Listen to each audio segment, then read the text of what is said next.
Close to 300 people across 4 counties benefited from the Mohammed VI Foundation Food Distribution Initiative.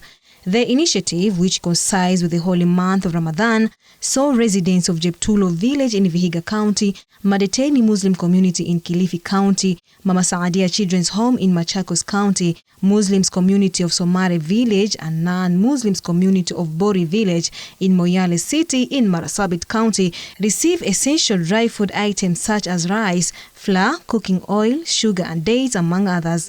iftarat Ramadhaniya من ملكنا المعظم نصره الله وأدام. The program aims to support Muslims observing fasting by providing iftar meals while also addressing the pressing needs of non-Muslims, grappling with the harsh economic realities facing the country. The beneficiaries expressed their gratitude after receiving their food packages. May Allah give them long life. Ameen. May Allah accept their dua and saum. Ameen. May Allah give them more wealth to continue supporting us.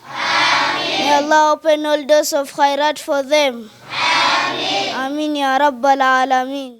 With the majority noting that it has become more difficult to put food on the table, with the donation coming in as a lifeline to many families. The Mohammed VI Foundation of African Oulema Kenya branch has been running different activities in Kenya during the month of Ramadan since the year 2020 in different parts of the country. Among the activities include distribution of dry food, equipment and machines to uplift the economic status of the locals, with plans to extend the assistance to the medical and educational sector. The foundation is registered in Kenya as a trust with the Ministry of Lands, and it was established and incorporated in Kenya under the guidance of His Majesty Mohamed VI of the Kingdom of Morocco.